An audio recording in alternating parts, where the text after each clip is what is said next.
চক্রের সাথে জড়িত যারা এই ওই দিন রাত্রে আমাদের বাড়িতে হামলা করছে, আমরা তাদেরকে দেখতে চাই এবং আমরা না, আপনারাও আমাদেরকে সহযোগিতা করবেন।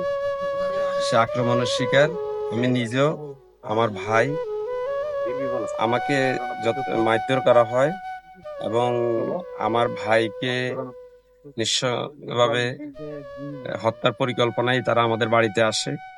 আমি মোহাম্মদ হুমায়ুন কবির, আমি সুচিপাড়া উত্তর ইউনিয়নের চেয়ারম্যান মোস্তফা কামাল মজুমদারের ছোট ভাই।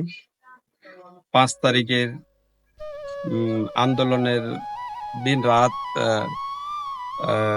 9টার দিকে দুর্বৃত্তরা আমাদের বাড়িতে নিঃস্বভাবে আক্রমণ করে।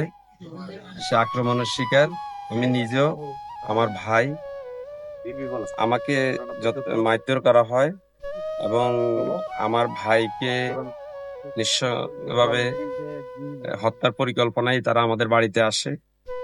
আমার ভাইকে তারা ধাওয়া করে এক জায়গায় নিয়ে যায়।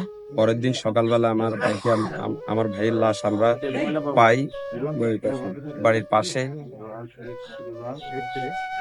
আমার এই মর্মে আমার বড় ভাবি, আমার মোস্তফা কামাল মজুমদারের ওয়াইফ একটা মামলা দায়ের করেন। ওই মামলার সুবাদে আদালত থেকে অর্ডার করা হয় যে ময়নাতদন্ত করার জন্য।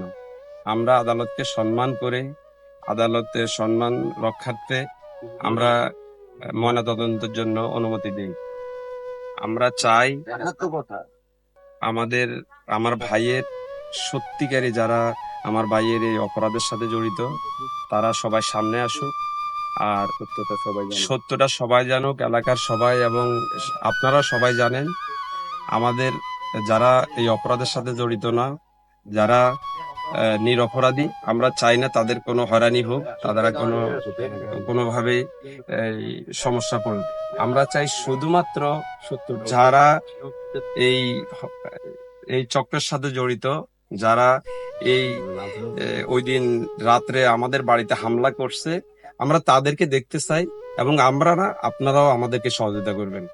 আমি আপনাদের কাছে এই সহযোগিতা চাচ্ছি এবং আমার এই গ্রামের, আমার এই সুচিপাড়া উত্তর ইউনিয়নের সবার কাছে আমার একটাই দাবি, আপনারা আমাকে সহযোগিতা করুন, আমার ভাবিকে সহযোগিতা করুন, যাতে আমরা একটা সত্য ঘটনাকে সামনে নিয়ে আসতে পারি।